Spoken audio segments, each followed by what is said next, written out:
Baiklah,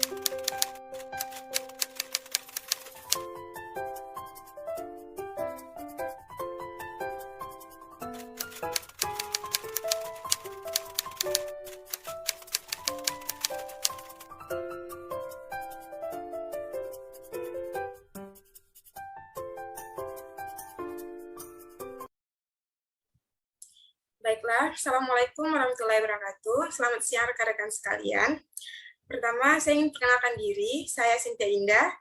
Saya di sini sebagai mediator, di mana telah ditunjuk dan disepakati sebelumnya oleh teman-teman, oleh rekan-rekan sekalian.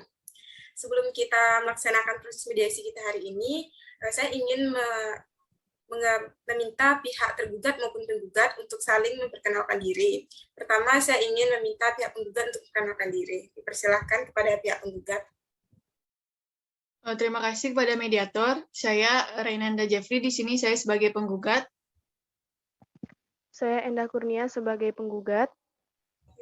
Saya Fauzar Rizky Pratama sebagai penggugat.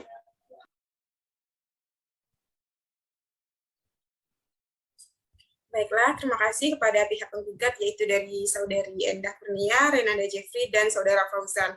Selanjutnya, saya ingin meminta pihak dari tergugat untuk memperkenalkan dirinya. Kepada pihak tergugat, dipersilahkan. Baiklah, perkenalkan saya Mendengar Resyana Situru sebagai pihak tergugat. Saya Muhammad Razik Hasan Fikri sebagai tergugat. Baiklah, terima kasih kepada pihak penggugat maupun tergugat yang telah memperkenalkan dirinya. Sebelum kita melaksanakan mediasi hari ini, saya ingin menjelaskan terlebih dahulu mengenai mediasi itu sendiri dan tata peraturan yang akan kita laksanakan dalam pelaksanaan mediasi hari ini. Sebagaimana yang kita ketahui bahwasanya mediasi yang kita laksanakan hari ini adalah sebagai bentuk upaya dari penyelesaian sengketa melalui proses perundingan untuk memperoleh kesepakatan di antara para pihak, baik dari itu pihak penggugat maupun pihak tergugat. Dan di sini saya sebagai mediator membantu rekan-rekan sekalian untuk mencapai solusi dari sengketa yang sedang kita usaha selesaikan saat sekarang. Hal ini sesuai dengan peraturan pada pasal 14 ayat 7 Peraturan Mahkamah Agung nomor 12 tahun 2006 tentang mediasi. Selanjutnya yaitu di dalam pelaksanaan mediasi ini ada yang perlu kita ketahui, yaitu adanya prinsip-prinsip mediasi. Yang pertama yaitu tidak parsial atau bersifat netral. Artinya di sini saya sebagai mediator tidak boleh memihak salah satu dari pihak, baik itu pihak penggugat maupun pihak tergugat. Kedua yaitu saya tidak mempunyai hak untuk memutuskan karena keputusan pada dasarnya diambil dari kesepakatan para pihak, baik itu dari pihak penggugat maupun pihak tergugat. Yang ketiga bersifat rahasia, artinya seluruh proses mediasi yang kita laksanakan hari ini, pada siang ini, itu bersifat rahasia. Dan yang keempat, kaukus. Dalam hal ini, apabila diperlukan, saya sebagai mediator dapat melakukan pertemuan yang terpisah dengan para pihak. Selanjutnya yaitu tata tertib dalam proses mediasi kita siang ini. Pertama itu adalah para pihak harus berbicara secara bergantian setelah saya selaku mediator mempersilahkan pihak-pihak untuk berbicara. Kedua, para pihak tidak boleh memotong pembicaraan pada saat pihak lain sedang berbicara. Yang ketiga, para pihak tidak boleh saling menyerang, baik dari kata-kata maupun dalam bentuk fisik. Yang keempat, tidak boleh menggunakan handphone selama proses mediasi berlangsung. Dan yang kelima, tidak boleh merekam isi pembicaraan selama proses mediasi berlangsung. Baiklah rekan-rekan sekalian, dari penjelasan saya, apakah sudah dapat dipahami dan dimengerti? Sudah, mediator. Baiklah. Selanjutnya kita akan mendengarkan keterangan dari masing-masing pihak. Pertama, saya ingin meminta kepada pihak penggugat untuk menjelaskan duduk perkara dari permasalahan yang dihadapi. Kepada pihak penggugat, dipersilakan. Sebelumnya, saya ingin mengucapkan terima kasih kepada mediator yang sudah memberikan saya kesempatan untuk menyampaikan permasalahan ini. Yang ingin saya sampaikan di sini bahwa pada saat pihak peminjam, yaitu Monica dan Razik melakukan pinjaman uang kepada saya dengan dalil bahwa mereka ingin mendirikan suatu usaha. Kami sudah membuat sebuah kesepakatan yang ditandatangani dengan materai bahwasanya pihak peminjam akan mengembalikan uang pinjaman tersebut pada bulan Januari. Dan saya sudah menunggunya, tetapi pihak peminjam tidak ada menghubungi saya terkait pengembalian uang tersebut. Karena mereka tidak ada menghubungi saya pada bulan Januari tersebut, maka saya berinisiatif untuk menelpon mereka berdua. Dan ketika saya menghubungi mereka, mereka berkata bahwa belum bisa mengembalikan uang pinjaman tersebut dikarenakan usaha mereka rintis mengalami sedikit permasalahan keuangan. Dan mereka berjanji kepada saya pada awal bulan April, mereka akan melunasi utang tersebut, yaitu sebesar 200 juta. Mendengar alasan tersebut dan janji mereka yang akan membayar lunas pada bulan April, saya menyetujuinya dengan syarat mereka harus menulis surat pinjaman di atas materai dan ditandatangani oleh kedua pihak, yaitu pihak saya dan pihak peminjam. Sejak perjanjian tersebut, saya mengalami lost kontak dengan mereka. Terima kasih. Baik, selanjutnya dari pihak lain penggugat ada yang ingin disampaikan? Saudari Yenda. Terima kasih kepada mediator. Di sini saya juga akan menyampaikan permasalahan saya terkait utang piutang ini. Sama seperti yang disampaikan oleh penuntut sebelumnya, yaitu Saudari Rena, di kasus saya juga sama. Mereka berdua meminjam uang kepada saya dengan alasan ingin membuka usaha. Karena kami merupakan teman kuliah dan saya cukup dekat dengan mereka berdua semasa kuliah dulu, jadi saya meminjamkan uang saya sebesar 300 juta kepada mereka dan mereka berjanji akan mengembalikan uang saya pada bulan Januari. Tetapi pada bulan tersebut mereka tidak ada kabar sama sekali. Sudah berbulan-bulan saya menghubungi mereka, tetapi tidak mendapatkan balasan apapun. Bahkan saya juga sempat mengunjungi tempat usaha mereka, tetapi tidak menemukan keberadaan mereka. Sudah berbulan-bulan saya tetap menghubungi dan mencari keberadaan mereka, tetapi tidak juga ditemukan hasil. Nah, pada awal bulan Juli, mereka berdua menemui saya dan berkata bahwa usaha mereka sedang mengalami krisis. Jadi, pada saat pertemuan tersebut, mereka berjanji akan meminta tambahan waktu untuk membayarkan utang mereka pada bulan September. Tetapi sampai bulan November, mereka berdua tidak juga membayarkan utang mereka.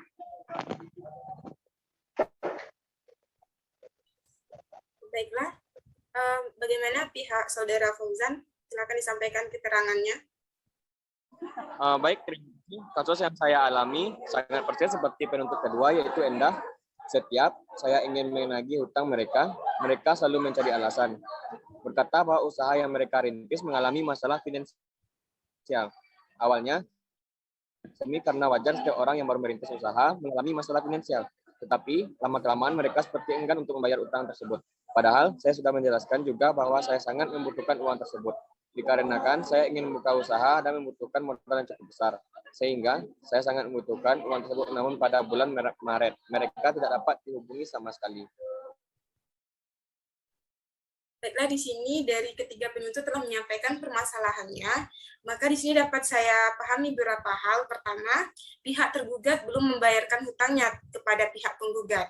Yang kedua, pihak penggugat merasa sangat sulit menghubungi pihak tergugat, dan pihak tergugat cenderung melarikan atau menghindar dari permasalahan. Yang ketiga yang ingin saya tambahkan adalah bahwasanya ketiga penuntut ini merupakan teman semasa perkuliahan yang cukup dekat dan komunikasinya cukup baik. Yang mana dapat kita lihat komunikasi baik ini masih berlanjut hingga pihak penggugat meminjamkan uang kepada pihak tergugat. Apakah benar begitu, Saudara Razik dan Saudari Monika?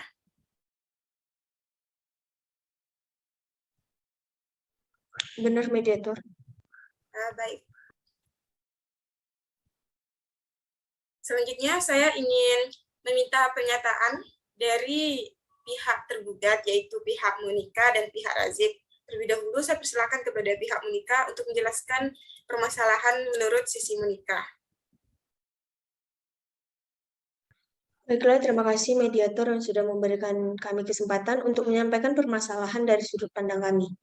Terkait permasalahan utang ini, kami berdua sebagai peminjam sangat sadar akan kesalahan kami. Semua yang disampaikan oleh penuntut adalah benar. Kami berdua meminjam uang untuk kebutuhan usaha yang kami rintis, tetapi ketika usaha tersebut berjalan, banyak sekali kendala yang terjadi di luar kendala kami. Salah satunya yaitu permasalahan finansial usaha kami.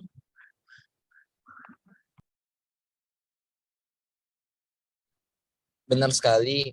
Dan terkait kami tidak bisa dihubungi dan janji pengembalian uang yang sudah kami buat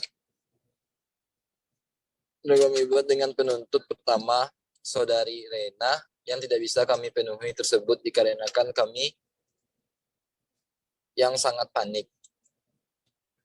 Dikarenakan ketika penuntut kerap menghubungi kami menanyakan terkait pengembalian uang, ditambah lagi setengah dari karyawan kami ada yang belum diberikan gaji mereka. Ini membuat kami panik sehingga kami memutuskan untuk mematikan semua media sosial kami dan juga handphone kami, dan kami menenangkan diri di salah satu rumah kerabat Monica.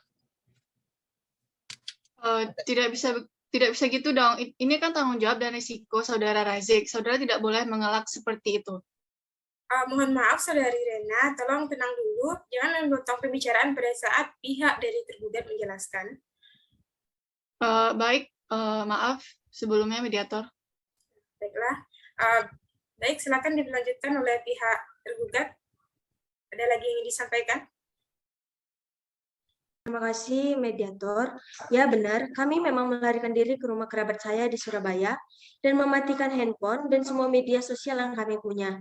Ini dengan harapan agar kami dapat menemukan jalan keluar dari permasalahan utang ini. Tetapi semakin lama kami melarikan diri dan tidak dapat dihubungi, semakin sadar bahwa masalah ini akan semakin besar. Tetapi kami masih takut untuk bertemu pihak penggugat karena kami belum memiliki uang untuk membayar utang tersebut.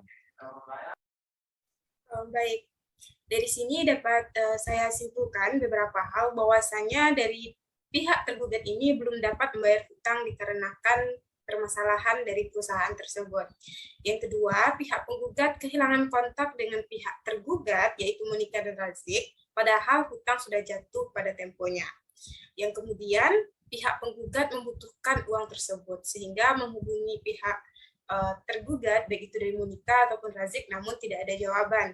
Nah, pada bulan Oktober, pihak penggugat meminta, pada bulan Oktober, pihak tergugat, maksud saya, meminta diadakannya pertemuan dengan pihak penggugat, yaitu dari Saudari Endah, Reina, dan Saudara Fauzan, untuk melakukan pertemuan untuk membahas permasalahan utang piutang ini. Apakah benar begitu pihak penggugat? Benar sekali. Nah, baik. Tetapi dari hasil pertemuan tersebut, antara kami, pihak yang meminjamkan dan pihak yang dipinjamkan, kita tidak mencapai kata sepakat dari pertemuan tersebut, mediator. Maka dari itu, dikarenakan tidak tercapainya kata sepakat, kedua belah pihak memutuskan memerlukan peran mediator untuk permasalahan ini. Baiklah. Jadi dalam permasalahan ini, saya ingin bertanya terlebih dahulu kepada pihak penggugat. Jadi pihak penggugat, apa yang ingin pihak penggugat lakukan untuk penyelesaian permasalahan ini? Solusi mungkin dari pihak penggugat inginkan.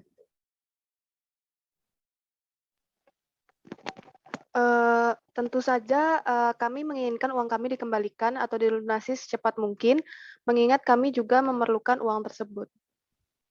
Baik, sebagaimana yang telah dikatakan oleh pihak penggugat, bahwasanya mereka sangat membutuhkan uang tersebut dan tentunya mereka ingin dikembalikan dan dilunasi secepatnya uang tersebut dari pihak tergugat, yaitu Monica dan Razik. Lalu saya ingin kembalikan kepada pihak tergugat. Bagaimana menurut pihak tergugat, apakah setuju dengan yang diminta oleh pihak tergugat untuk secepatnya melunasi dan mengembalikan hutang tersebut kepada mereka? Iya, Bu, saya setuju. Namun saya dan teman saya Razik tidak dapat melunasinya secepatnya, apalagi dalam bulan depan, Bu.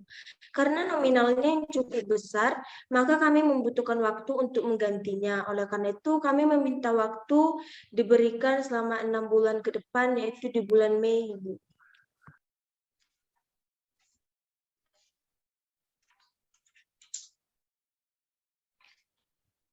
Baik. Bagaimana pihak penggugat? Tidak bisa begitu mediator, soalnya 6 bulan itu terlalu lama. Sebelumnya kita juga sudah membuat kesepakatan, tetapi pihak peminjam belum tidak melunasinya. Kami ingin 3 bulan saja sudah lunas, Bu. Bagaimana bisa begitu, Kak? Perusahaan kami juga sedang dalam bermasalah. Kami juga terjebak dalam kondisi yang tidak kami inginkan. Jadi ya tolong berikan kami waktu yang cukup juga. Tidak bisa begitu, itu kan resiko dari peminjam, karena resiko setiap orang yang melakukan utang ya seperti itu. Benar sekali apa yang disampaikan oleh Saudari Rena tadi, mediator. Baik, mohon tenang rekan-rekan. Jika tidak tenang, kita dapat melaksanakan mediasi ini. Apakah masih ingin dilanjutkan? Baik, Bu. Baiklah. Setelah mendengarkan keinginan dari masing-masing pihak dalam penyelesaian ini, yang mana yaitu dari pihak penggugat pertama ingin diminta secepatnya pelunasan dari hutang oleh si tergugat dalam jangka waktu 3 bulan ke depan. Sedangkan pihak tergugat setuju menggantikan hutang tersebut, namun meminta waktu dalam jangka 6 bulan, karena terlalu cepat dalam jangka waktu 3 bulan tersebut.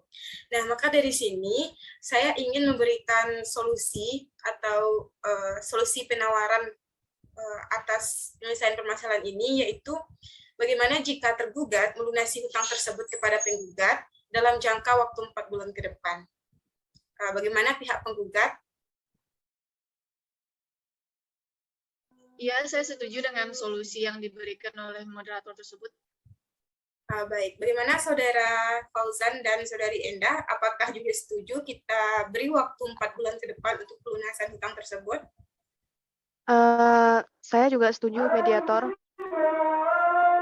Berarti dari pihak tergugat sudah mencapai kesetujuan. Lalu bagaimana pihak tergugat? Apakah pihak tergugat setuju dan sanggup melunasi dalam jangka waktu 4 bulan ke depan? Baik, saya juga setuju mediator untuk melunasi dalam waktu 4 bulan. Baiklah, karena masing-masing pihak, baik dari penggugat maupun tergugat sudah mencapai kesepakatan, maka dari proses penyelesaian melalui mediasi kita hari ini telah dapat dikatakan selesai. Di mana dari masing-masing pihak, baik itu dari pihak tergugat maupun pihak penggugat, mencapai kesepakatan akan melunasi hutang dalam jangka waktu 4 bulan kepada pihak penggugat, yaitu kepada Renanda, Endah, dan Fauzan, yang masing-masing besarannya itu 200 juta, 300 juta, dan 150 juta.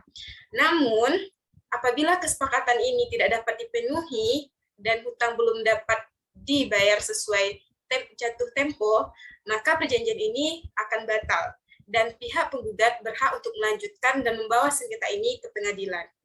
Jadi dengan telah didapati dan disepakati solusi tersebut antara kedua belah pihak, ini juga menandakan bahwasanya proses pelaksanaan mediasi kita hari ini dinyatakan selesai. Maka dari itu saya nanti akan memberikan surat dan saya kirimkan ke masing-masing pihak, penggugat maupun tergugat, dan itu harus ditandatangani sebagai bukti kesepakatan kita dalam perjanjian yang telah dilakukan. Demikianlah saya ucapkan terima kasih. Assalamualaikum warahmatullahi wabarakatuh. Selamat sore rekan-rekan. Waalaikumsalam warahmatullahi wabarakatuh. Selamat sore, Bu.